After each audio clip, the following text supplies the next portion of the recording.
vieron con el profesor todo lo que es teoría de radiación, y con Sebastián vieron ejercicios de radiación. En particular, creo que vieron cómo calcular la irradianza en otros planetas, vieron en general ese tipo de cálculos, y también alcanzaron a hacer unos modelos de efecto invernadero. Entonces llegaron hasta efecto invernadero. Y lo que falta, o lo que se podría complementar a la materia que pasó el profe, es el balance de energía. ¿Ya? Entonces, claro, ustedes de alguna manera ya saben lo que es el balance de energía, porque con el balance de energía lo que uno hace es obtener la temperatura de equilibrio de un planeta, que es lo que también ustedes creo que hicieron con el SEBA. Entonces, lo que falta hacer y lo que vamos a utilizar para que ustedes puedan hacer la tarea es que vamos a ver el balance de energía en la superficie terrestre, pero con datos, ¿ya? Y vamos a ver que en la superficie terrestre, para que el balance de energía se compense a nivel global, aparecen dos flujos nuevos que en general no son flujos radiativos, son flujos relacionados con la primera ley de la termodinámica, ¿ya? Son flujos de calor y flujos de humedad. ¿Ya? Uno se llama flujo de calor sensible y otro se llama flujo de calor latente. ¿Ya? Entonces, eso es lo que les quiero mostrar hoy día. Y al final de la auxiliar de hoy, vamos a empezar la tarea, porque son fórmulas medias feas, o sea, nada grave, la verdad. No es complicada, la tarea no está difícil, pero sí les recomiendo que la hagan en un lenguaje de programación. Eh, yo sé que hay varias personas que usan Excel, pero yo los voy a tratar de guiar en que intenten utilizar, porque ahora se van a dar cuenta que en realidad ya para estas cosas donde uno mete como fórmulas muy largas, necesita basarse como de un script. Y yo les voy a ayudar, así que no se preocupen, eventualmente tienen que aprender a programar, o sea, eso es algo que va a ocurrir. Entonces, aunque que cuando uno entra a trabajar, puro Excel, eso es lo más chistoso, pero no importa. Ahora igual es bueno que aprendan.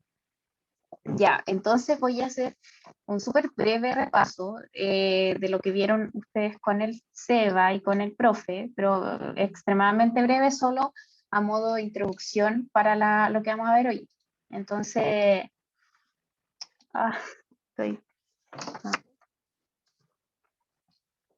ahí sí. ¿Se ve la presentación? Sí, se ve. Ya, gracias, Matías. Pero no se mueve. Esto ya me había pasado una vez. Déjeme ver. Acá se hacía. Entonces, individual, ventana, a ver. Ahí sí. Entonces, claro, hoy, como les dije, vamos a ver el balance de energía, y esta es la auxiliar número 7. Ustedes vieron en clase y vieron con el SEBA que en general los dos factores que tenían, digamos, que se involucraban dentro del balance energético de la Tierra, era la energía que nosotros recibíamos del Sol, que ustedes ya saben cómo se cuantifica. Ya en general esta energía del Sol se va a cuantificar como la irradianza en un flujo de watt partido metro cuadrado, ¿ya? Pero esto se va a multiplicar por otros factores relacionados con la geométrica de la Tierra, y porque nosotros esta radiación que llega desde el Sol la recibimos como un círculo, no como una esfera. ¿Por qué? Porque la Tierra está tan lejos del Sol que todos los rayos que llegan a la Tierra llegan paralelos, llegan, llegan así como, o sea, llegan paralelos el uno al otro, para el Sol no somos una esfera, para el Sol somos como una sombra o un círculo. Entonces nosotros multiplicamos el flujo de irradiancia del Sol por pi r R del planeta, en este caso el R de la Tierra al cuadrado, ¿ya? Y además multiplicamos o restamos una cantidad que es lo que se refleja de radiación solar de vuelta al espacio exterior. Entonces, a esta expresión, a todo lo que llega de radiación solar, le restamos un porcentaje, ya que en este caso es alfa sub p, que es el albedo, que al multiplicarlo por la radiación nos va a dar lo que se refleja, es decir, 1 menos alfa P es digamos, el albedo, ¿ya? Entonces esto es lo que entra. Y para que haya balance energético en el planeta Tierra, todo lo que entra, toda la energía que entra tiene que salir de vuelta al espacio exterior. ¿Ya? ¿Por qué tiene que ser así? Porque si es que eso no, si es que esta igualdad no es, si es que no hay balance, el delta T de la Tierra, es decir, la temperatura de la Tierra va a empezar a aumentar o va a empezar a disminuir. Si es que nosotros esta igualdad no se da, vamos a empezar a tener almacenamiento o pérdida, ¿ya? Y nosotros no queremos eso. Una pregunta, ¿qué está pasando actualmente en la Tierra? ¿Está balanceado el balance de energía? ¿Está balanceado en la Tierra? No, no. No, ¿cierto? ¿Por qué? Porque estamos almacenando energía, está entrando más energía de la que está saliendo, porque estamos alterando el efecto invernadero, ya que es lo que se ve más adelante. Entonces, como esta ecuación, o esta es la ecuación simplificada, le falta el efecto invernadero, como esta suma de ecuaciones no está, digamos, balanceada, nosotros estamos almacenando calor en la Tierra y la temperatura está aumentando. Eso es lo que está pasando actualmente, ¿ya? Pero volviendo a la teoría, en el caso de que nosotros no tuviéramos atmósfera, solo habrían 2 flujos de calor que estarían teniendo lugar en controlar la temperatura de la Tierra. Entonces sería lo que entra por el Sol y lo que se emite también de radiación por la Tierra. Esta emisión de la radiación se da como si fuese, se considera como a la Tierra como un cuerpo negro, ¿ya? Entonces, la radiación que se emite en este cuerpo va a depender netamente de su temperatura. Y esta ley está por la ley de Stefan Boltzmann, ustedes la vieron probablemente con el profesor. ¿Ya? En este caso, para emitir radiación, ya no somos un círculo, ¿ya? Cuando emitimos radiación nos comportamos como una esfera y por lo tanto multiplicamos esta expresión, que es la constante de Stefan Boltzmann, por la temperatura elevada a 4, así se define la irradianza de lo que liberamos, por 4pi r del planeta al cuadrado, y eso es el área de una esfera. ¿Ya, chiquillo? Entonces, si es que nosotros tenemos un planeta sin atmósfera y consideramos que solo son esos 2 los flujos que, digamos, controlan la temperatura en un planeta, nosotros tenemos que la temperatura de equilibrio de este planeta va a estar dada por esta expresión, ¿ya? Que en este caso sería elevado la raíz a la cuarta de esta expresión, ¿ya? Y si es que ustedes hacían eso con el SEBA, lo vieron, con el profe probablemente, si es que ustedes hacían ese cálculo, considerando la CO0, que esto es una constante, es 1300 y algo, sí, 1300 y algo watt por kilómetro cuadrado, el albedo promedio del planeta Tierra es un 30%, o sea, 0,3, ¿ya? Y la ley y la constante de Stefan Boltzmann, eso da una temperatura de menos 18 grados Celsius. Y de ahí surge el Fahrenheit, ¿ya? De estos 0 grados Fahrenheit. Entonces, si el balance fuese solamente entre estos 2 factores, la temperatura promedio de la Tierra sería menos 18. Y ustedes saben que eso no es así en la realidad. Me salió el COVID. En la realidad, la temperatura promedio de la Tierra es 15 grados Celsius, ¿cierto? Ya, chiquillo. Entonces, me van hablando por el chat o me hablan cualquier cosa, ya me pueden molestar. Para eso estoy yo acá. Ya, menos 18 grados, ¿podemos vivir los humanos felices acá? No. No, en general, lo único que están contentos con menos 18 grados Celsius son los osos polares. Nosotros los humanos, y no solo los humanos, en general muchos animales necesitan un ambiente cálido para vivir. En general, si es que esto fuese así, casi que no habría vida en la Tierra. Entonces, se incorpora el efecto invernadero, esto ya lo vieron en la auxiliar anterior. Entonces, en este caso, se incorpora teóricamente un efecto invernadero al principio para entender la idea considerando una capa, y se considera que esta capa emite como un cuerpo negro también, es decir, todo lo que absorbe lo emite, ¿ya? ¿Y qué va a absorber esta atmósfera? Va a absorber solo radiación terrestre, no va a absorber radiación solar.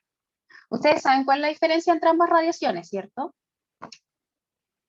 Para que sigamos, o alguien tiene una duda con eso.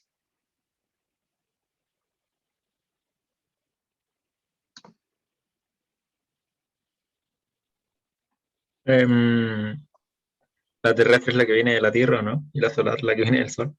Sí, sí, pero en el espectro electromagnético, Ah, la del Sol es de alta frecuencia y la de la Tierra es de baja frecuencia. sí, exactamente. Son distintas los dos tipos de radiación. La radiación solar es de longitud de onda corta, ¿ya? O de alta frecuencia, como dice el compañero, y la radiación terrestre, una radiación de onda larga, ¿ya?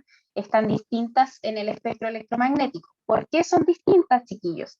Porque la radiación del Sol es emitida a una temperatura de 5700 Kelvin aproximadamente. Y por lo tanto, por la ley de Stefan-Boltzmann, esto se va a ubicar en otro espectro, ya va a tener otra radiación asignada. Y la temperatura de la Tierra, como les dije, 283, 288 Kelvin, y por lo tanto es radiación de onda larga. Y por eso es que la atmósfera trata de distinta manera a la radiación solar que a la radiación terrestre. La atmósfera es casi invisible para la radiación solar, no así para la radiación terrestre, interactúa muy fuertemente con la terrestre. Entonces cuando dicen, ay, el efecto invernadero se produce porque el Sol tira los rayos y los rayos rebotan y después se encuentran con la atmósfera y siguen rebotando. No, eso no está bien explicado. Ahora que ustedes ya pasaron por este curso van a decir, no, lo que sucede es que la radiación solar calienta la superficie terrestre. En respuesta a esto, la superficie terrestre emite su propia radiación y esta radiación interactúa con la atmósfera, ¿ya? Y en este modelo teórico en donde uno asume una capa y que la atmósfera es un cuerpo negro, uno hace balances, ya no solamente un balance global, sino que es un balance en el tope, en la atmósfera y en la superficie terrestre.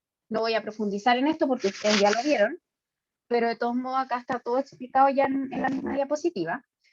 Y si uno sigue estos pasos, uno va a llegar, mezcla los balances en el tope, en la atmósfera y en la superficie terrestre, uno puede llegar a que la temperatura superficial de este planeta hipotético con una atmósfera de cuerpo negro va a tener una temperatura de 30 grados Celsius, si es que consideramos que la temperatura de emisión es de 255 Kelvin, ¿ya?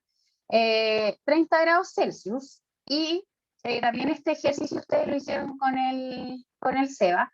¿Qué pasa si uno le pone, considera el mismo supuesto, pero pone más capas de atmósfera? Bueno, ahí se va a seguir esta ley que la temperatura superficial va a depender directamente de la temperatura de emisión de la Tierra, es decir, la temperatura al tope de la atmósfera, en una función o en un factor de n+1 en raíz a la cuarta. ¿Ya? Es decir, mientras más capas, la temperatura va a ser más alta, si es que pensamos que la atmósfera es un cuerpo negro. Pero 30 grados Celsius, es broma, como dice aquí mi amigo, como dice mi ayudante, no, con 30 grados Celsius se mueren los arrecifes de coral, bueno, osos polares chao, y ustedes saben, pues, un montón de cosas que queremos evitar, así que 30 grados Celsius sigue siendo mucho. La biodiversidad del planeta está hecha para que funcione a los 15 grados Celsius que tenemos, chiquillos. Entonces, claro, planetas como Venus, planetas como Marte, o planetas que tienen estas atmósferas muy densas o que tienen muchas capas de atmósfera, tienen esas temperaturas, pero nosotros no. Entonces, ¿qué pasa? ¿Por qué nuestra atmósfera es distinta? Bueno, sucede que, bueno, ¿por qué no llegamos al número? Bueno, pasa que la atmósfera no es tan simple. Primero, la atmósfera sí absorbe un poquito de radiación solar, chiquillo, en el espectro ultravioleta, pero muy poco. Como les dije, es casi invisible a la radiación solar, ¿ya? La atmósfera además no se comporta como cuerpo negro, como estábamos haciendo el supuesto, para absorber y reemitir la radiación de onda larga. O sea, no absorbe todo, sino que absorbe un porcentaje. Se llama esto cuerpo gris. Ya, la absorción y emisividad a la atmósfera depende de la longitud de onda de la radiación. O sea, va a ser distinta por cada longitud de onda. No va a ser como todo el espectro de radiación terrestre el que se absorbe, no, algunas bandas. Y además esas bandas van a estar controladas por la distribución de los gases de efecto invernadero en la atmósfera, ¿ya? O sea, algunos gases nomás son. Y lo otro es que la emisividad de la atmósfera no va a ser definida por una sola temperatura. O sea, la atmósfera no tiene una sola temperatura. Ustedes saben que el perfil de la temperatura con la atmósfera varía. Y además, la energía se va a redistribuir verticalmente a través de procesos de turbulencia, convección, etc. ¿Ya? Entonces, no va a ser así tan como estos casos hipotéticos. Entonces, por eso nosotros tenemos menos temperatura. Y aprovecho a mostrarle entonces, a propósito de hablando del cuerpo gris, la ley de Kirchhoff, que habla, ¿vieron esto en clase?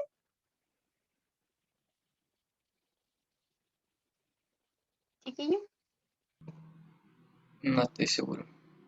Ya, yo creo que se acordarían por el nombre raro, así que quizás no lo vieron. Bueno, pero les cuento. Cuando hablamos de este cuerpo gris que les cuento yo a ustedes, hablamos de que en realidad las sustancias absorben y emiten radiación a tasas más pequeñas que un cuerpo negro, o sea, no son tan eficientes en absorber todo, ¿ya? Bueno, el planeta Tierra se considera como un cuerpo negro, pero en este caso la atmósfera no. Es por eso que es necesario definir factores que nos permitan incluir esta propiedad en nuestros cálculos de la atmósfera. Entonces vamos a definir la absorbancia y la emisividad. La absorbancia también, hay gente que la escribe como la absorbitividad. Quizás estoy hablando tonteras, pero en inglés es absorbitivity, algo así. Y la emisividad, emissitivity. Pero esta es mi traducción, ¿ya? Entonces la absorbancia se define como la razón entre la intensidad en que un cuerpo absorbe radiación en relación a un cuerpo negro, o sea, es un valor que va a ir entre 0 y 1, y va a estar en donde 1 va a ser un cuerpo negro y 0 va a ser un cuerpo blanco, o sea, todo lo contrario, ¿ya? Por ejemplo, si es 0,5, vamos a decir que esa sustancia absorbe solamente la mitad de lo que absorbería un cuerpo negro, ¿ya? Y la emisividad, por el contrario, va a ser el complemento a la absorbancia, ya en este caso se va a definir como la razón en que un cuerpo emite radiación en relación a un cuerpo negro, ya entonces también va a ir entre 0 y 1. Bueno, ¿y cuál es la ley de Kirchhoff? Dice que ambos factores van a ser opuestos, obvio, porque uno absorbe y el otro emite, van a ser opuestos, pero van a ser iguales. O sea, una sustancia va a emitir radiación en cada longitud de onda, por eso tiene un sublambda, tan eficientemente como la absorbe. ¿Ya? Entonces estos valores van a ser iguales y eso nos puede facilitar un poco la vida si es que siguiésemos haciendo cálculos. Si es que a ustedes se les podría ocurrir, ¿cómo podría yo tener un ejercicio más difícil de efecto invernadero? Por ejemplo, para una prueba. Bueno, eso sería incluyendo estos factores en la atmósfera, estos factores de emisividad. Pero tampoco nada complicado, ¿ya? Entonces, se los digo, los vamos a usar ahora, son factores que vamos a utilizar en la tarea, entonces por eso es importante que sepamos que existen. La idea es que tengamos valores realistas. ¿Y qué más de decirles del efecto invernadero de la Tierra? Bueno, los gases, como les dije, no son todos. Los gases de la atmósfera en general, ustedes ya saben que es nitrógeno y oxígeno entre los dos en el 99%. Y estos gases encargados de hacer el efecto invernadero solamente suman el 1%, ¿ya? Está el vapor de agua, el dióxido de carbono, el metano, el óxido nitroso y el ozono. De estos, ¿cuál es el más importante? Si es que vemos, si es que, bueno, ahí está, después, aquí está la respuesta, pero el gas más efectivo como efecto invernadero, chiquillos, es el vapor de agua, el H2O, ¿ya? Pero ¿por qué uno le toma más peso al dióxido de carbono? Que en realidad, vamos a ver más adelante que en realidad no es que ocupe tantas bandas de absorbancia en el espectro. Pasa que la diferencia entre uno y otro es que el dióxido de carbono tiene un tiempo de residencia en la atmósfera muy superior al del vapor de agua. Estamos hablando de cientos hasta miles de años, el dióxido de carbono. Entonces, una vez que uno lo emite naturalmente, para que ese gas vuelva a su fuente, a sus sumideros naturalmente, pasan cientos de años. En cambio, el vapor de agua, si uno lo emite, pasan días para que vuelva a su ciclo. El ciclo del agua es muy corto, entonces por eso nos fijamos más en este tipo de gases. ¿Ya? Bueno, en esta figura van a poder ver que, como les dije, no es que uno diga se absorbe toda la radiación terrestre, que en este caso acá hay dos curvas que están normalizadas, la curva de 6000 Kelvin y la curva de 255 Kelvin. La de 6000 es de la radiación solar y la de 255 es de la radiación terrestre. Vemos que en cada longitud de onda de este espectro de radiación, cada gas es responsable de absorber, digamos, parte de esta radiación. Ya, por ejemplo, en esta banda de acá, el CO2 absorbe, también hay una banda en donde el ozono absorbe un poco de radiación terrestre. En general es el agua el que más absorbe. Miren acá, todo esto es agua, H2O. Y la banda más importante del CO2 sería esta que está acá, justo aquí al medio, está el óxido nitroso, etc. Es más complejo de lo que creemos. Y en la parte solar vemos que es casi toda transparente para la atmósfera. ¿Ve? Ven que acá en general no hay absorbancia. Esta figura muestra la absorbancia en porcentaje. En la radiación solar la atmósfera casi que no absorbe, excepto en la parte ultravioleta, que sería este cachito de acá. ¿Y cuál es el responsable? El ozono. O sea, el ozono es el que absorbe radiación solar principalmente, y un poco de agua también acá, H2O, oxígeno, etc. Entonces, bueno, eso les quería comentar, que es más complejo de lo que pensamos. ¿Alguna duda hasta el momento? Mucha información. Muy... ¿Sabían esto, chiquillos? No, pero se entiende. Ya. Qué bueno. Me hablan por el chat si quieren cualquier cosa, si es que les van surgiendo dudas o algo así, ¿ya? Ya seguimos entonces. Bueno, entonces como ustedes ya saben, la cosa no es entra y sale. O sea, si es que vemos en la suma y la resta, sí, es un entra y un sale neto. Pero cuando ya entramos a la atmósfera, acá la cosa se vuelve difícil, se vuelve compleja, y los flujos se dividen, hay interacciones con la atmósfera, hay interacciones con la superficie, etcétera, etcétera, y esto nosotros lo podemos cuantificar. Y bueno, hay personas que lo han hecho, que han intentado hacerlo, y este es el balance energético de la Tierra global actualizado, ¿ya? Y como podemos ver, es más complejo de lo que creemos. Entonces vamos a utilizar, digamos, vamos a desglosar este balance energético, y vamos a llegar, digamos, al balance de superficie, y vamos a ver que entonces no todo depende de los flujos radiativos, sino que van a haber dos flujos nuevos que vamos a tener que incorporar para que este balance se balancee, se complete, que van a ser los flujos superficiales relacionados con la evaporación y con el calor sensible de la Tierra, ¿ya? Entonces, en el tope de la atmósfera es el flujo más fácil. Vamos a tener que, del Sol, ya en el tope de la atmósfera, entran 340 watts por kilómetro cuadrado a la Tierra en promedio, global, de manera global. Y de esta cantidad de radiación, un 80 watts por kilómetro cuadrado va a ser absorbido por la atmósfera, que como ya sabemos hay una banda del ozono que absorbe radiación. De estos 340, 100 van a ser reflejados de vuelta hacia el espacio exterior, que es aproximadamente un 30%. 75 va a ser por las nubes y 25 va a ser por la superficie terrestre. Es decir, del total de radiación solar que va a llegar a la Tierra, solamente va a llegar a la superficie 160. Ya, eso sería la parte del Sol. Y ahora la parte de la radiación terrestre que sale, tenemos que la Tierra, con su temperatura, emite 396, emite 396 hacia afuera. De esa cantidad se absorbe en la atmósfera 376, y solamente 20 pasan directos hacia afuera, hacia el espacio exterior. O sea, casi toda la radiación terrestre se absorbía por la atmósfera, pero no toda, ¿ya? Y la atmósfera, por su parte, tiene una temperatura distinta a la de la superficie terrestre, y por lo tanto emite de vuelta radiación terrestre a la superficie de la Tierra 345. Es menos porque tiene menos temperatura que la Tierra. Y emite también un poco menos de vuelta hacia el espacio exterior, porque el tope de la atmósfera también tiene menos temperatura, ¿ya?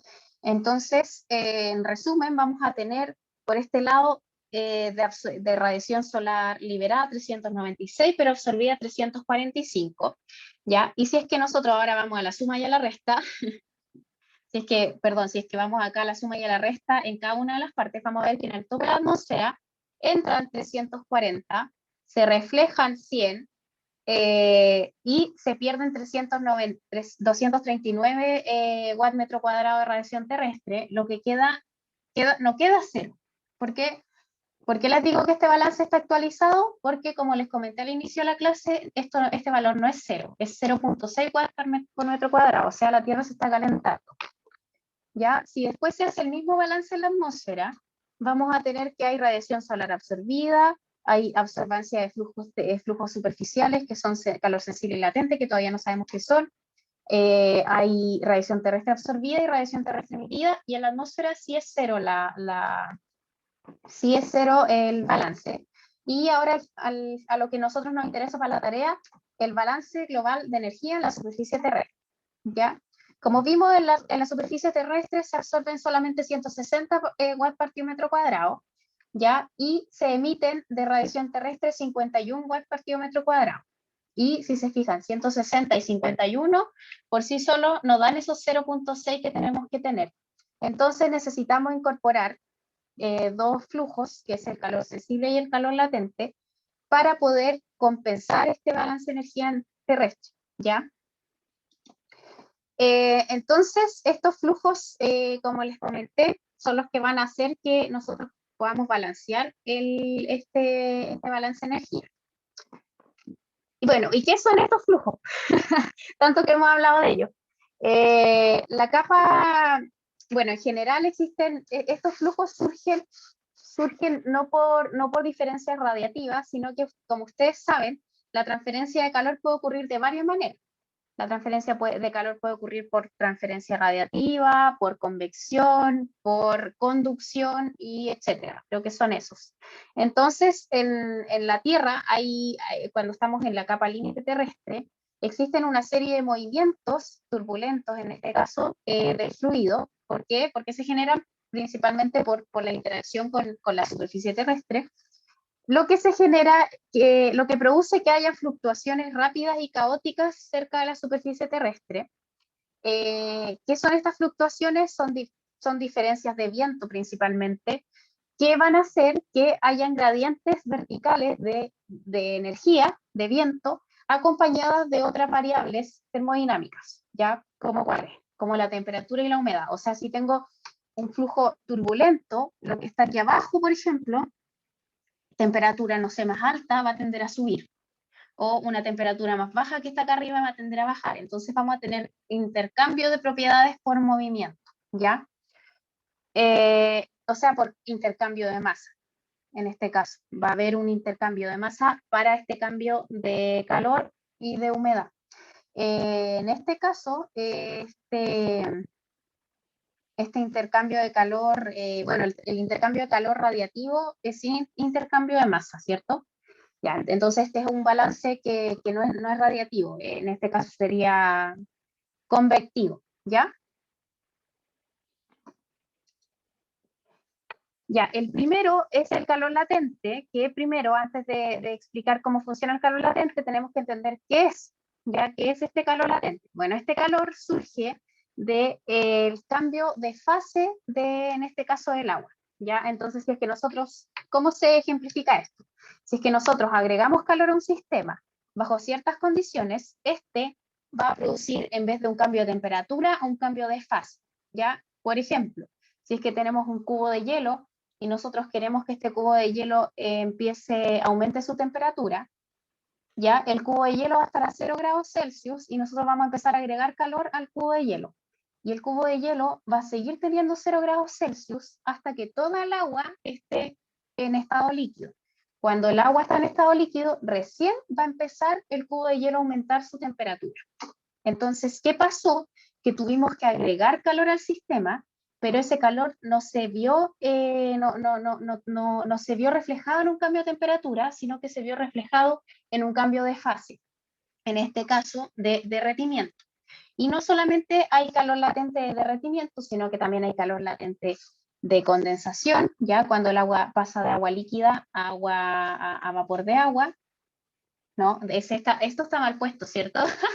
Acá es la vaporización, ¿ya? De agua líquida a gas, de vaporización, y también hay liberación o sea, hay intercambio de calor latente cuando pasamos de gas a líquido, es decir, en la condensación, o cuando pasamos de agua a sólido, de líquido a sólido, que sería la congelación.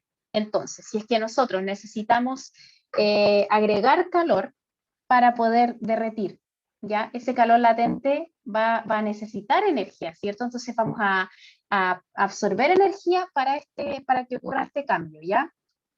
En el caso contrario, si es que nosotros queremos congelarlo, va a pasar lo contrario, vamos a liberar energía, ¿ya? Entonces, si es que nosotros, por ejemplo, pasamos desde vapor de agua a líquido, a una gotita líquida en la atmósfera, ahí vamos a liberar calor latente, ¿ya, chiquillos? Entonces, y bueno, ¿por qué ocurre esto? Porque al haber cambio de fase, necesitamos energía para cambiar la configuración molecular del agua, ¿ya? Y esto no va a incidir en la cinética de las partículas, es decir, no va a incidir en su temperatura. ¿Alguna duda? Voy a cambiar al tiro esto acá porque qué bochorno.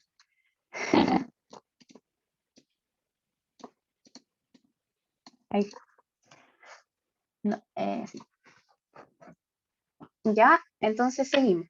Ese sería el calor latente. Entonces, si es que el calor latente pasa, en este caso, de gotita de agua, si es que hay evaporación, ¿ya? Si es que hay evaporación, lo que va a ocurrir es que este proceso va a absorber energía, ¿ya? Va a necesitar energía para poder no aumentar la temperatura, sino que hacer el cambio de fase. Y lo contrario, si es que hay condensación, este proceso va a liberar energía, ¿ya? Entonces, eso es lo que me gustaría que les quede claro, ¿no? Entonces, como les dije, hay un calor latente de derretimiento, congelación, de vaporización y de condensación. Entonces, ya lo definimos, es el calor que tiene que ser agregado a una unidad de masa de material para realizar un cambio de fase en él, ¿ya? Y en este caso, por ejemplo, como por ejemplo el de vaporización, va a ser el calor que se le va a dar a una unidad de masa para convertirlo desde líquido a vapor, sin que haya un cambio de temperatura. Entonces, la evaporación del agua líquida en superficie va a producir una disminución de la temperatura en el aire. Va a disminuir. Y, por ejemplo, cuando ustedes hacen mucha calor y salen y riegan y empiezan a regar, sienten más fresquito, ¿cierto? Sienten que está como más, un poquito más esta sensación de que no hace tanto calor cuando ustedes riegan. Bueno, sí, pero efectivamente están disminuyendo la temperatura del aire por el hecho de estar forzando esa agua a evaporarse. ¿Quedó claro?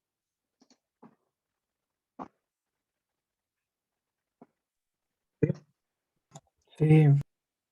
Ya. Hoy que fome las clases los viernes, chiquillos. Pero no importa. Ya. Pasamos al calor sensible. Bueno, calor sensible, símil de calor latente, chiquillo. La diferencia es que este sí va a producir un cambio cinético, un cambio en la temperatura del material. ¿Ya? Entonces va a ser la energía calorífica que va a necesitar un cuerpo para cambiar su temperatura, es decir, sin afectar su estructura molecular. O sea, no va a haber un cambio de fase. ¿Ya? Si es que hay cambio de fase, si es que hay cambio de fase, va a ser calor latente. Si es que no hay cambio de fase, es calor sensible. Uy, me están llamando, pero bueno, que me llamen después. Capaz que me llamen para decirme, no, su PCR era positivo, nos equivocamos. No, ya. Entonces, el calor sensible está relacionado con un concepto que yo sé que todos conocemos, que es ahí lo noté por aquí está, el calor específico. ¿Ya? El calor específico va a ser una medida que nos va a indicar cuál es la cantidad de calor que se necesita aplicar a un material, ¿ya? En este caso creo que a 1 kilogramo, para obtener un aumento de temperatura de 1 grado Celsius, ¿ya? Ese es el calor específico de los materiales. Entonces, el calor específico va a estar muy relacionado con el calor sensible, ¿ya? En este sentido de que vamos a... ¿Cuánta energía necesitamos para aumentar la temperatura de un material? Entonces, a ver si entienden este concepto. Acá, ¿dónde se necesita más calor para realizar un cambio de temperatura? O dicho de otra forma, ¿Cuál de los dos, el continente o el océano, tiene más calor específico? Es decir, necesita más calor para cambiar la temperatura. El océano, el océano. Exactamente. El océano tiene un calor específico como de 4. No me acuerdo bien cuál es la unidad de medida, la vamos a comprobar. Como de 4 y la Tierra como de 1. Y el aire igual tiene un calor específico bajo. O sea, el aire no necesita mucho calor para calentarse, el continente no necesita mucho calor para calentarse, sí el océano. Y por eso el océano tiene una inercia respecto a los continentes, ¿ya? El océano se demora más en adquirir los cambios de temperaturas que los continentes y por eso también quizás se ha demorado un poco el tema del calentamiento global. Eso es malo, porque ¿qué pasa si es que nosotros, por ejemplo, detenemos todas las emisiones y dejamos de aumentar la temperatura de la Tierra? El océano igual va a seguir aumentando su temperatura por la inercia, ¿ya? Bueno, en fin, hay millones de ejemplos en relación a eso. Entonces claro, de eso habla el calor sensible. Entonces, esos son los dos flujos que lo que van a hacer es que van a liberar energía de la superficie terrestre, que es la que nos está sobrando, para poder compensar el balance energético. Ya, chiquillos, bueno, ¿y cómo obtenemos estos flujos? Considerando que el origen de los flujos, como le dije, son fluctuaciones de viento, es turbulencia, este flujo puede ser obtenido a través de la multiplicación entre el promedio espacial o temporal de la velocidad vertical del viento y la variable de interés. Así es fácil. Entonces, uno dice, ay, sí, qué fácil, pero ¿qué pasa? Bueno, en este caso, el calor sensible va a ser la velocidad vertical del viento por la temperatura, por el calor específico, presión constante, por la densidad, y el flujo vertical de calor latente va a ser la velocidad vertical del viento por la humedad específica, por el calor latente de vaporización, por la densidad, ¿ya? Pero acá uno dice, ay, sí, qué fácil, pero ¿qué variable acá es difícil de medir?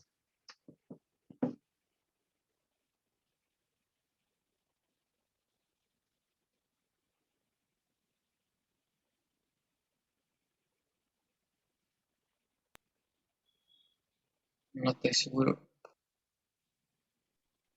¿Les cuento? La velocidad del viento vertical. Es un cacho.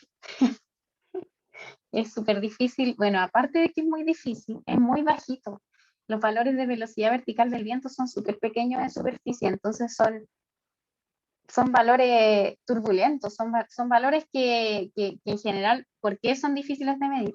Porque son complicados de medir mecánicamente por los instrumentos, ¿ya? Necesitas un sensor demasiado específico para poder medir la velocidad vertical del viento.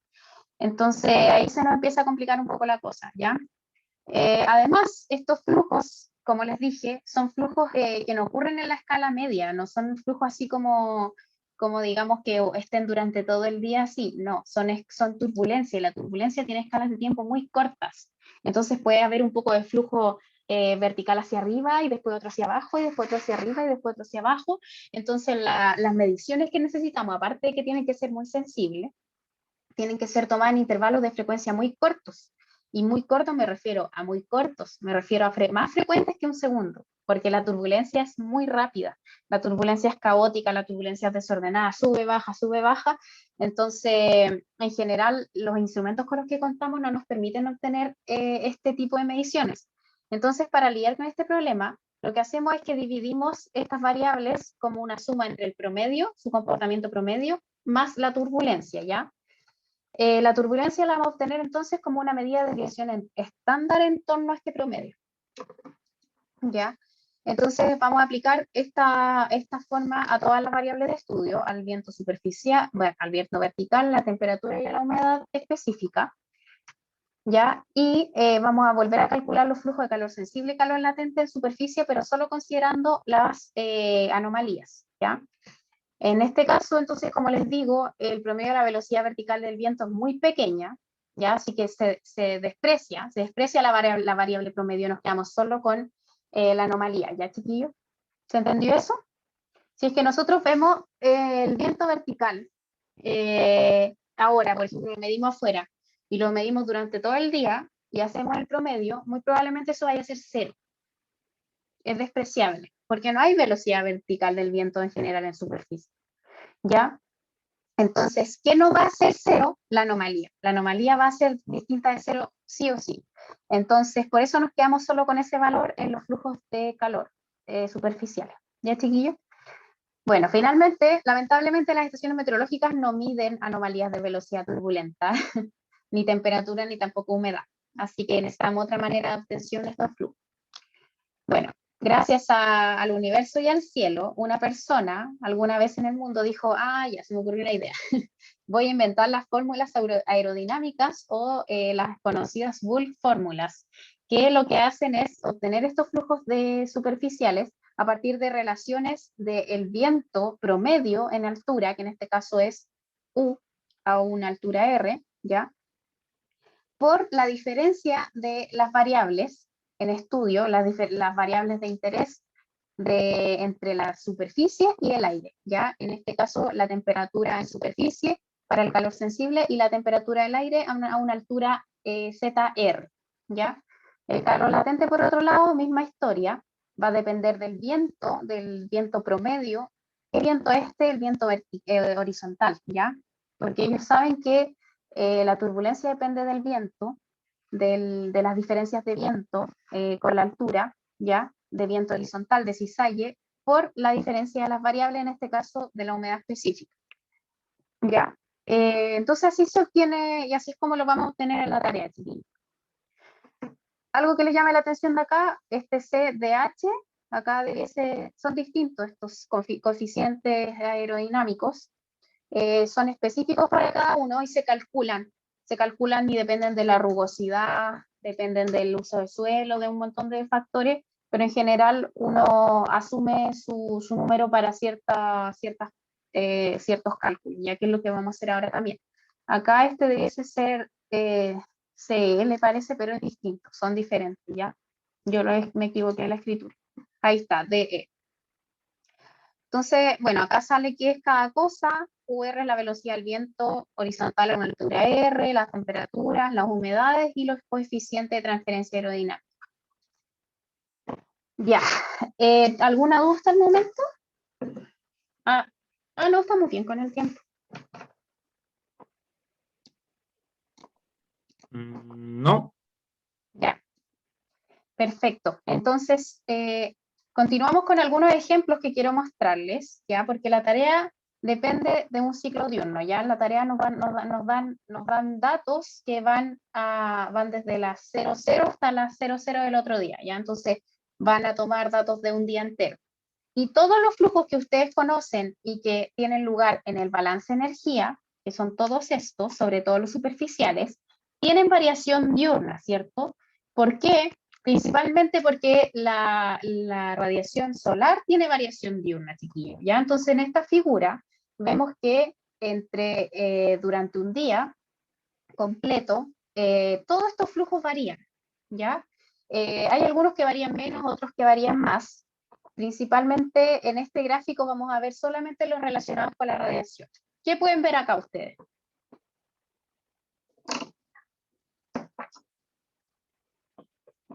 ¿Cuándo se produce el máximo de radiación? Cerca de las 12. 12.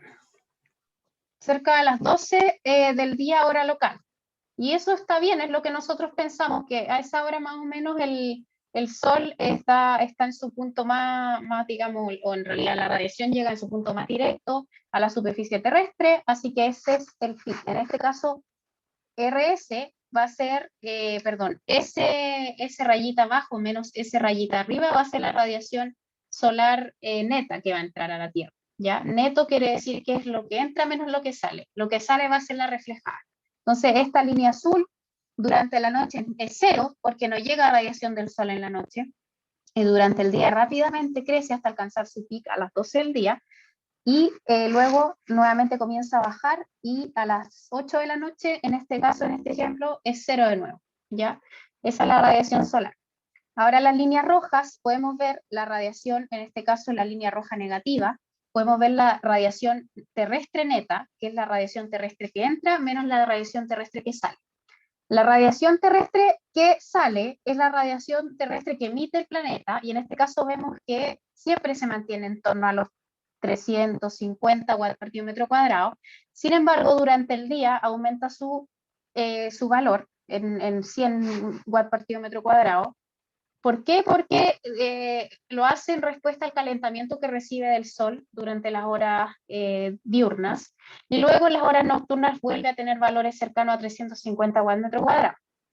La F que baja, esta F rayita abajo, es la radiación que llega desde la atmósfera hacia la superficie terrestre, que es radiación de onda larga. Ya es radiación de onda larga que fue absorbida por la atmósfera y reemitida de vuelta a la superficie. Y vemos que en general se mantienen valores constantes, incluso en la noche aumenta un poco su valor, ¿ya? En general no tiene ningún sentido. Esto casi que debiese ser plano porque la atmósfera no se calienta de la misma manera que la Tierra, ¿ya? Y la diferencia entre las dos hace que, en resumen, haya una pérdida de energía en la Tierra por radiación terrestre. Los valores sean negativos siempre. O sea, en la noche, si es que nosotros sumamos la línea azul con la línea roja, esta de acá abajo, vamos a tener esta línea negra que dice que durante el día la Tierra gana energía, almacena energía, y durante la noche la Tierra pierde energía. ¿Ya? Eso con este gráfico. Ahora sumémosle los flujos superficiales. Bueno, en esta figura vamos a notar que hay, dependiendo del día, dependiendo del lugar, dependiendo un montón de cosas, los flujos superficiales van a variar, ¿ya? No va a ser igual que acá, que en general los flujos radiativos aquí y en la China se van a comportar de manera similar. Los flujos superficiales no, los flujos superficiales van a hablar mucho del lugar en donde están, de la superficie en donde están, y eso es lo que van a tener que ver en la tarea. Por ejemplo, acá, en el ejemplo de un día y en una superficie húmeda, vamos a tener que, como es día, el F neto, que es la diferencia entre la radiación solar y la radiación terrestre, el flujo radiativo neto, va a ser positivo, ¿cierto? Porque hay, digamos, almacenamiento de energía radiativa positiva. Dice que durante el día el flujo de calor sensible va a ser positivo, es decir, se va a perder energía, ¿ya? ¿Qué quiere decir eso? Si es que, a ver, voy a traer las ecuaciones para que sepamos leerlas. Ahí sí. Ya, mirando esas ecuaciones, ¿qué significa eso? Que este flujo sea positivo, o sea, que se pierda energía.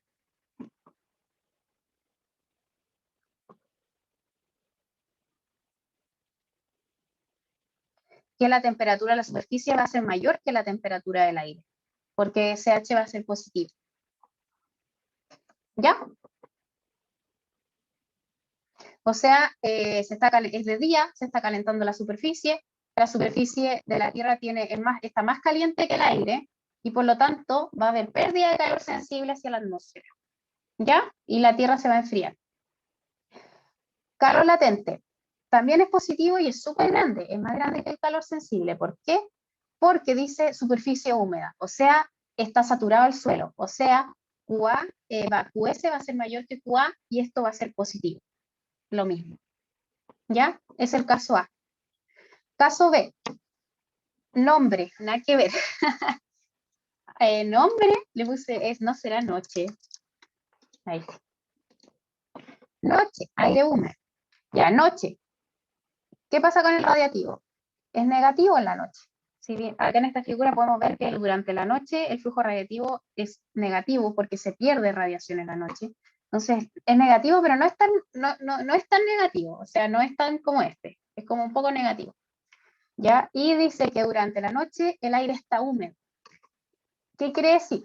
Que en este caso QA va a ser mayor que QS y por lo tanto el calor va a ser una ganancia hacia la superficie, ¿ya? Está más húmedo el aire que la tierra, ¿ya? Y por lo tanto, probablemente si está más húmedo el aire va a haber un transporte o una condensación de aire, ya no va a haber evaporación. Y esta condensación va a entregarle calor a la superficie terrestre y va a haber, por lo tanto, un flujo de calor un flujo de calor latente que va a brindar energía, calor a la superficie, ¿ya? Por otro lado, el flujo de calor sensible dice que es noche aire húmedo. Este calor, esta línea negativa significa que la temperatura del aire va a ser mayor que la temperatura de la superficie. O sea, la superficie va a estar helada. Entonces va a haber un flujo negativo. ¿Ya? C. Día seco, día desierto seco. Flujo de calor latente no hay. ¿Por qué no hay? Porque no hay humedad. No hay humedad ni en la superficie ni en el aire. ¿Ya? El calor latente tiene que existir cuando hay humedad o en la superficie o en el aire. Calor sensible mucho y súper alto. ¿Por qué? Porque como es desierto, la Tierra está súper caliente, muy probablemente más caliente que el aire. Entonces va a haber un flujo, una pérdida de calor desde la superficie hacia la atmósfera. Y calentamiento es de día, por lo tanto hay calentamiento radiativo. Finalmente el D, día, aire caliente sobre aire húmedo. Ya, está calentándose la superficie por el flujo radiativo. Dice que hay aire caliente sobre la Tierra, o sea, el aire ese día estaba más caliente que la superficie terrestre. ¿Puede pasar eso? Sí, en un día de Puelche perfectamente puede ser que el aire esté más caliente que la superficie. Y, por otro lado, dice que hay aire, el suelo está húmedo. Por lo tanto, el flujo en este caso va a ser positivo porque el suelo va a estar húmedo. QS va a ser mayor que QA, entonces va a ser positivo. ¿Se entiende, chiquillos, la relación de las ecuaciones con cada uno de estos ejemplos? ¿El Puelche cómo era? Disculpa. Ya, el Puelche, déjame te explico al tiro. Vale. El Puelche es un aire caliente y seco que baja por la ladera de una ladera montañosa y se calienta por la compresión adiabática. ¿Se acuerdan del diagrama termodinámico? Ya. Por ejemplo, si es que el aire sube por la ladera de Chile, sube el aire, se encuentra con el nivel de condensación por ascenso, sube primero por la diabática seca, después sube por la diabática húmeda, se hace una nube, esa agua precipita. Sube, y como perdió agua líquida esa parcela de aire, ya no va a bajar por la diabática húmeda, sino que va a bajar por la diabática seca, y cuando llegue a Mendoza, esa parcela de aire va a bajar caliente y seca, y va a bajar como viento. Ese es el efecto FEN, ¿ya? Y en Chile se llama de distintas maneras ese efecto FEN.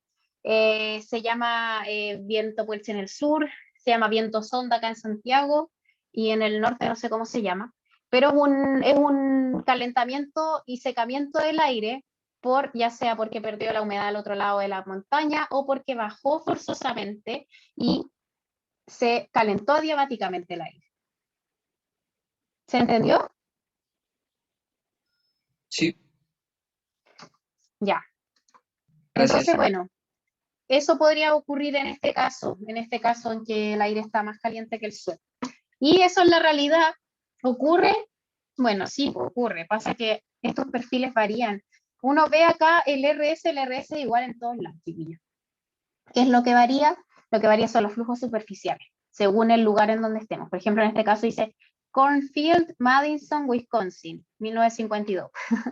Entonces, Cornfield hay vegetación, y si hay vegetación hay humedad, y si hay humedad hay calor latente positivo. ¿Ya? Dice que, claro, en este lugar probablemente hace mucho calor, así que se calienta también la superficie, hay calor sensible positivo. El G es calor de almacenamiento en el suelo, pero no, en general se desprecia cuando consideramos largos periodos de tiempo, pero en el flujo diurno sí se considera. Todo acá lo que se almacena en la Tierra, ¿ya? Pero no va a entrar en la tarea, porque no tenemos datos de ese estilo. Acá, por ejemplo, Alfalfa Field, o sea, un lugar muy húmedo, tan húmedo que el calor latente es más grande que la radiación que la radiación neta, increíble, y el SH es negativo. ¿Qué quiere decir que el SH negativo? Quiere decir que la superficie está más fría que el aire. Entonces el aire le está dando calor a la superficie. Y acá no hay calor latente, dice dry lake bed, o sea, no hay agua, ¿ya? No hay agua en ese lugar. Y hay calor sensible y hay radiación. El calor sensible es muy grande. Algo pasa acá interesante. Bueno, estos 3 ejemplos están en el libro, en el Harman, en el Global Physical Climatology, ¿ya? Ahí léanlos si es que creo que les va a servir igual para la parte de la tarea en donde tienen que explicar. Ya, entonces vamos a la tarea 3. Si es que no tienen más dudas con la materia, vamos a poder hacer la tarea 3. Entonces vamos a la tarea 3. Está por acá. Ya, esta tarea, chiquillos, la pueden entregar hasta el 14 de junio y va a estar disponible el 31 de mayo, o sea, no la pueden entregar el fin de. La idea es que los fines de semana ustedes descansen. Así que tienen 2 semanas. Tiempo suficiente. Van a ver que no es complicado. Entonces, ya, vamos al punto de la discordia. ¿En qué la van a hacer?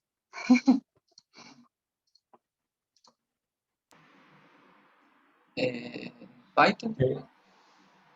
Ya, yo no sé Python, pero uso R. Y R es muy parecido a Python. Así que voy a empezar la tarea en R y ustedes es lo mismo en Python. ¿Ya? Para las personas que no programan, este ejercicio que yo les voy a, o lo que yo les voy a mostrar ahora, lo pueden hacer, es muy fácil, lo pueden hacer en cualquier, no tienen que agregar ni paquetes ni nada complicado. Bueno, en Python sí. Pero en general es muy fácil hacerlo. Entonces yo les voy a... ¿Qué es Google Colab? Es como para programar online. Ah, sí lo Es como conozco. un Python de Google. Ay, qué buena, Parecido. bacán. Ya. Uy, increíble, genial. Sí, claro.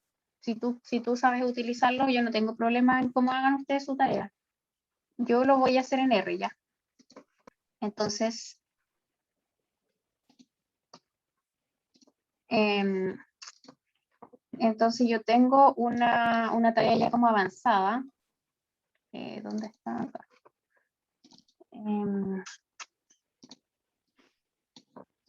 Física ambiental. Taller en R.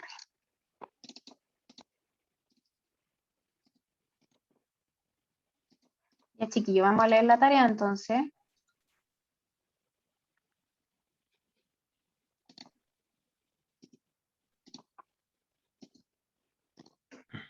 Yo voy a abrir. Ya, leamos la tarea. Dice: considera una estación meteorológica ubicada en la precordillera de la región de la Araucanía, específicamente en la latitud 38, longitud 71 oeste y altitud 1187 metros sobre el nivel del mar, que se encuentra sobre una cubierta de nieve vieja. O sea, nos dicen que el albedo es como 60%. Esta estación mide temperatura del aire, humedad relativa, velocidad del viento a 10 metros de altura y precipitación cada 1 hora. En base a estos datos, es posible estimar flujos de energía por unidad de área en ese punto con la metodología presentada en clase auxiliar. Entonces, dice uno, utilizando el lenguaje de programación de su preferencia, estima a partir de los datos los distintos flujos superficiales del balance de energía. Se espera que estime radiación solar neta, radiación terrestre emitida, radiación terrestre absorbida y también la neta, radiación terrestre neta, flujo de calor latente y flujo de calor sensible. Luego que ustedes lo obtienen, tienen que graficar esto en un gráfico que tiene que ser como de este estilo, ¿ya? Y responder las siguientes preguntas. A, especifica qué flujo corresponde cada línea a su gráfico. Eso lo pueden hacer con una simbología, con un legend. Describe el comportamiento de cada flujo de energía por unidad de área, o sea, lo que hicimos hoy día. Durante el día, la radiación neta aumentó porque la radiación solar comenzó, o sea, porque, claro, la radiación del sol comenzó a llegar, etc. Durante la noche, la radiación es negativa porque se pierde radiación terrestre. Ya todo eso que hicimos ahora, ustedes tendrían que escribir. Después, ¿de qué depende el comportamiento del flujo de la radiación neta? Bueno, yo ya lo dije recién. Entonces, indica y argumenta las suposiciones que debe realizar. En general, eso es súper importante. Si es que ustedes asumen algo, escríbanlo bien, y uno en general acepta todas esas cosas. Entonces acá se dan algunas condiciones iniciales y unas constantes físicas que van a tener que utilizar y fórmulas que les van a servir, ¿ya? Porque en la estación no vienen datos de humedad, no viene QS ni QA, pero sí viene humedad relativa y temperatura. Entonces, hay una fórmula que relaciona la humedad específica con la presión parcial saturada y la presión parcial del aire, ya que es una manera, es algo que nos sirve. Y de esta manera, bueno, y cada una de ellas podemos obtenerlo utilizando estas fórmulas de acá abajo, que está en la ley de, no es Estefan. Hoy se me olvidó cómo se llama esta ley, pero es la presión parcial de saturación que depende de la temperatura del aire. Lo vieron en la parte de humedad. Y acá está la presión parcial del aire en relación a la humedad relativa y a la presión parcial de saturación. Y con esas dos cosas pueden reemplazar esta diferencia en la ecuación que van a necesitar, que es esta, que son estas dos, ¿ya? Y las constantes están ahí. Entonces ustedes van a su lenguaje de programación, ¿ya? Y bueno, yo en este caso estoy usando R, pero en todos los lenguajes de programación se hace lo mismo. Primero leen los datos que están en CSV, ¿ya? Yo aquí no estoy en la carpeta, tienen que primero posicionarse en la carpeta donde van a trabajar y todas esas cosas que yo no sé cómo ustedes andan en programación, pero si alguien tiene dudas me puede escribir por interno. Entonces, anda que tanta cosa que tiene uno en la vida. Física ambiental, tarea. Entonces ahí si yo pongo red, si yo leo los datos, voy a encontrarme con un data frame, ¿ya? Y ese data frame tiene fecha, tiene temperatura, humedad relativa, radiación solar entrante y tiene datos de viento, ¿ya?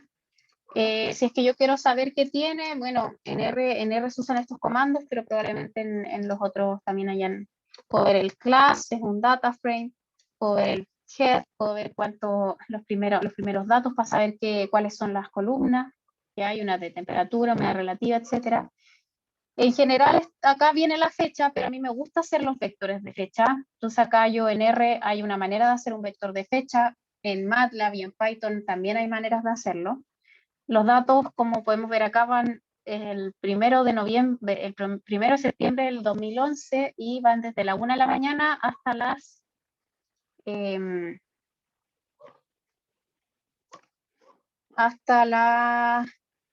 23 horas de ese mismo día.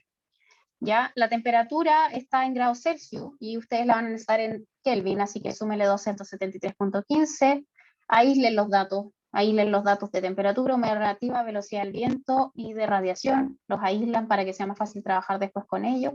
Definan las variables. Alfa es el albedo de la cobertura a nivel vieja. El ATS, la temperatura superficial, es 0, ¿ya? ¿Por qué 0?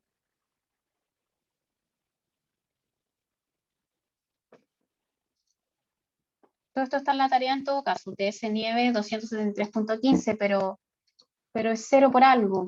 ¿Por qué no es menos 5? Bueno, escríbanlo en la tarea cuando se les ocurra. Como por las condiciones normales de presión y temperatura, ¿no? Como estándar. Sí. Además de eso, Luca, por ejemplo, que en relación a lo que vimos con el calor latente, ¿qué está pasando en la superficie de la nieve? Está habiendo un cambio de fase, ¿cierto? Sí, Y cuando hay cambio de fase, la energía se gasta en cambiar la fase y no en aumentar la temperatura. Entonces siempre va a estar en 0. Nunca va a estar ni -1 porque -1 no va a haber cambio de fase y 1 va a estar toda líquida. Entonces justo en el límite de la nieve, que es donde está ocurriendo la evaporación, hay cambio, la energía se está gastando en un cambio de fase y no en un aumento de temperatura. Por eso es 0. sí. Se tiene que derretir toda la nieve entonces. Para que aumente empiece la a aumentar. temperatura. Ya. ¿ya? Entonces, claro, escriban todas estas cosas. El sigma es una constante, es la constante de Stefan Boltzmann. Está en este caso la emisividad de la atmósfera, que creo que se la dan es 0.6, y la emisividad de la nieve, ¿ya? Entonces ahí ustedes definan, porque también da emisividad de nieve. Yo en este ejercicio que hice acá consideré que la emisividad de la nieve era 1, pero ahí le dan que es 0.9. Y bueno, ¿cómo se considera eso en la ley de, digamos, en la ley de Stefan Boltzmann? O sea, se multiplica toda la expresión por el épsilon.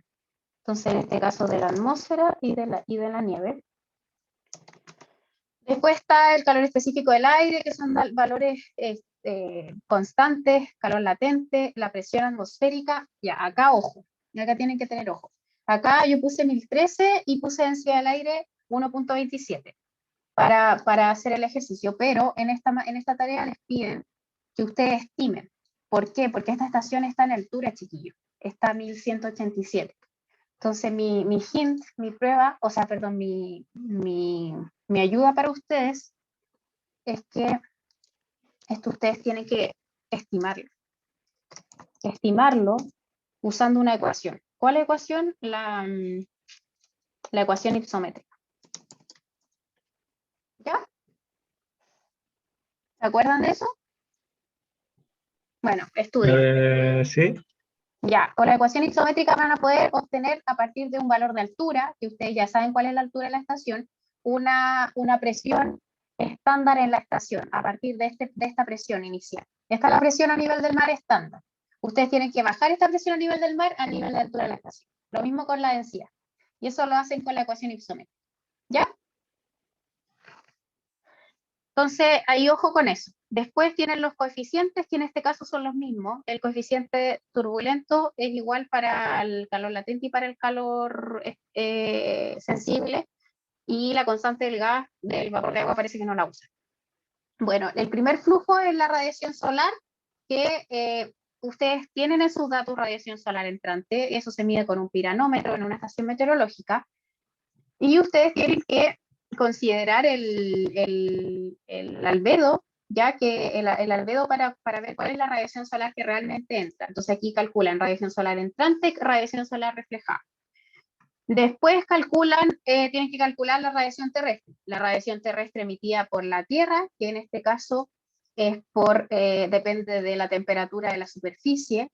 Acá tienen que multiplicar por el épsilon por el épsilon de la nieve. ¿Ya? Y esa es la ecuación de la ley de Stefan Boltzmann, y la radiación terrestre que entra a la superficie terrestre está dada por el flujo terrestre. Entonces ahí tienen que considerar la temperatura del aire, y la temperatura del aire está en los datos. La temperatura del aire y el épsilon del aire, que era 0.6, que es un valor promedio. Y ahí tienen la terrestre neta. Y después para los flujos de calor latente y calor sensible, ¿por qué les digo que es mejor usar esto que Excel? Porque pasa esto. Se genera aquí una ensaladita más o menos que tienen que tener harto cuidado, en donde tienen que meter bien la ecuación, tienen que hacerlo con mucho cuidado, y así van a poder obtener su flujo de calor sensible, ya reemplazando la ecuación que les dije que sale en la tarea de presión parcial de vapor de agua, y su flujo de calor latente y su flujo de calor sensible, que depende de la diferencia de la temperatura. Y ahí después ustedes grafican, y ese gráfico es el que ustedes tienen que poner en la tarea. Ya, en este caso, yo cambié los valores de emisividad ahora. No les va a dar lo mismo que yo les voy a mostrar, así que no se confundan. ¿Por qué? Porque ustedes tienen que calcular la presión estimada, que va a ser un poco distinta. No va a variar mucho, pero para que tengan una referencia, feo el gráfico, feo, pero algo así quiero, ¿ya? Ese no está muy bonito, ojalá algo más así, ¿ya?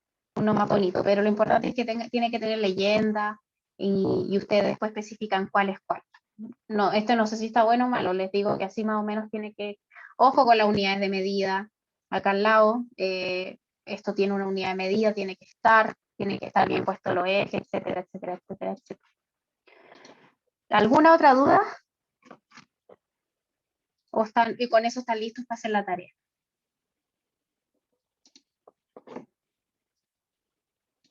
Yo creo que cuando empecemos a hacerla van a empezar a surgir más dudas, me imagino. Mm, sí, yo igual creo lo mismo, pero igual yo sé que van a volver a este video y van a decir, ay, sí. O bueno, me preguntan y lo vemos la otra semana. Pero no está difícil la tarea, chiquillos. No, no está difícil. Tienen que solamente agarrar los datos y aplicar las ecuaciones que vimos hoy día y darle un sentido. Por ejemplo, si les da negativo o positivo estos flujos, decir, ah, estaba más caliente el suelo, estaba más caliente el aire, o el suelo estaba húmedo, o etcétera. En este caso el suelo es nieve, así que ahí ya tienen una respuesta. Entonces eso les tiene que calzar todo y ustedes lo explican bien, pero esta tarea no está difícil. Y eso pues chiquillos, para que vayamos cerrando, ¿tienen alguna otra duda?